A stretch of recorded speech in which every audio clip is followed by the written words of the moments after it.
Welcome back to Money Matters. I'm David Crowell from Mortgage Network, and I am standing very close next to Emily Johnson from Polaris Capital, and we're going to continue the conversation, which is the big conversation amongst all financial advisors, all big investors, and really should be interesting to all of you watching today. The conversation about how the world economy has come back, the global economy has come back into play as a driver of economic events. We're in a situation where a number of factors are going to bring about, we think, an inverted yield curve. What that means is that usually 95% of the time, short-term interest rates, money that you borrow on your credit cards. This is rates right here in this axis, is rates, and this is time right here. So short-term interest rates, money that you borrow on your credit card, on your equity line of credit, and on SORTA, your automobile loan, those tend to be the lowest rates because the lender is only committing to that interest rate for a very brief period of time. God willing. So the risk to the lender is less. Long-term rates, lending to you for 10 years with a fixed rate, 15 years for a fixed rate, 30 years for a fixed rate. As time goes out, the rate goes up. So that's a classic yield curve. What we're witnessing at the moment with the increases in the Fed funds rate is a short-term rate that will, in the coming year, go up to 5.25%, 5.5%.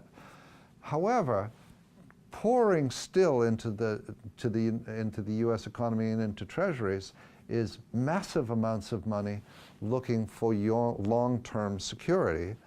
Our long-term securities, our 10-year treasury, offers right now a higher rate and greater security than you can if you've got a few $100 billion to invest. It offers greater security than anywhere else in the world. So money will continue to pour in there, meaning that there's plenty of supply of money, so the yield will go down. And we think that interest rates for mortgages are going to stay low in spite of equity lines of credit going up. So it's a negative yield curve. Right, and there's many factors that are driving it, but one of the biggest ones, and what they're talking about at the Economic Summit right now, is this mass amount of cash that's still sitting on the sidelines. And the implications of that are, they relate to interest rates and long-term interest rates. They also relate, though, to economic growth, because if you have money sitting on the sidelines, it's not being invested in any way, whether it's invested in people or invested in infrastructure. It's not being put to work in any way. It's sitting on the sidelines. So the thought is, if that cash is motivated to be invested in some way, then it should spur additional economic growth, which should spur additional It should, but it should do that, but there's going to be a lot of false indicators as well. Here's one of the false indicators. Because money was held offshore, masses of money was held offshore to protect it from business tax rates in the United States that are quite high, arguably our gross domestic product, our GDP, has been understated for the last 5, 6, 7, 8 years. It's been understated because, give you an easy example, when Ireland changed its tax laws and massive amounts of Apple's money, Google's money, IBM's money collected in Ireland, guess what? Ireland's GDP went through the roof. But their standard of living but their standard of living didn't increase. So the real effect of GDP is often and is becoming a false indicator as the economy becomes truly a global economy. It's much, much more difficult to spot where true growth is. You can have a U.S. Rust Belt where not a job is being created. In fact, there are still net job losses across the Rust Belt, but a GDP which is doing very nicely.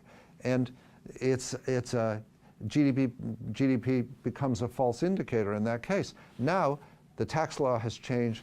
It looks like we're going to see $500 billion, $750 billion or more dollars coming back into the U.S. economy.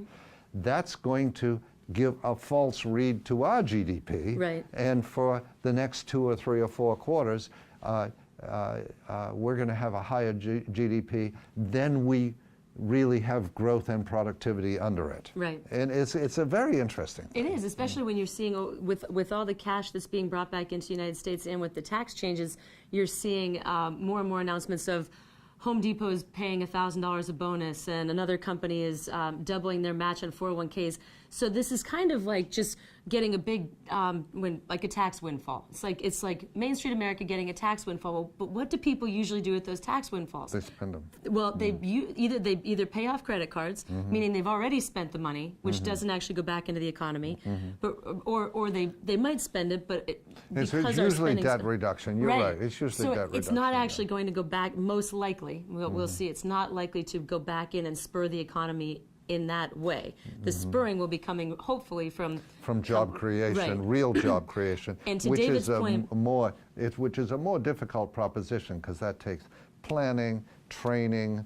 You know, that would be something that would pop up in the economy over the next 4 or 5 years, not next quarter. But to David's point, too, about productivity and about our unemployment rate, one of the things that should happen prior to us having much of a slowdown is that we should actually see an increase in real income. That's correct. And that's starting to happen, but in minuscule amounts.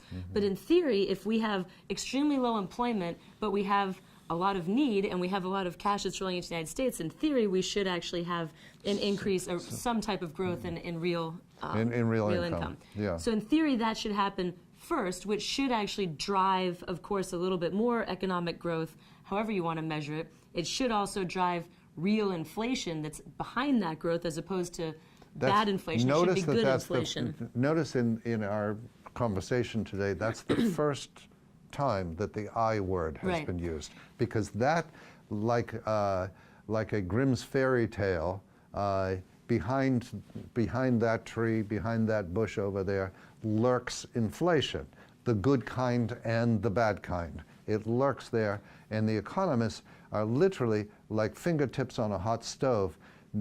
They're very nervous about inflation. Everybody is nervous about inflation.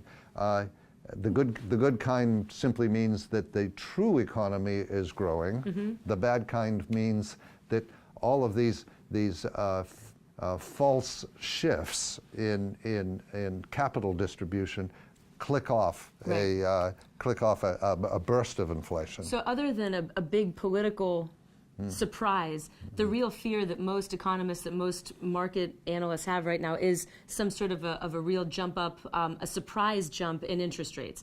Could be driven by a lot of things, but that would be one. That would be a surprise, some surprise that spurred some sort of negative inflation that would jump interest rates in some way that wasn't expected. It is more expected, and since markets are forward-looking, they're making decisions, they being the whole global market, they're making decisions based on the thought that we're going to have this either flat or potentially inverted yield curve, and they're making those decisions out 6, 12, 18 months based on that view. If there was to be a surprise and the companies that were looking to invest, their cost of capital went way up because of interest rates, that would be one thing that we could actually see to throw a monkey wrench in this growth.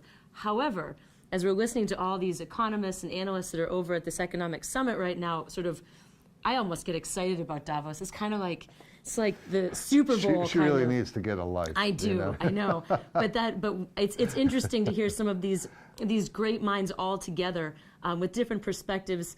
And that is one thing that they're talking about is, we're just expecting this to continue to go and grow, perhaps not fast, but with the exception of any sort of a surprise in interest rates, which would be hard to accomplish given all the cash that's sitting on the sidelines, because that should mellow any surprises that happen. It's called arbitrage. If we see a jump in an interest rate somewhere, cash is going to pounce on it. Pour into it and push it back down If there was no cash sitting on the sidelines, we wouldn't have that fear. We would have an illiquid market. Instead, we have a really liquid market. So local economy, housing will continue to do well. New housing starts will continue to do well.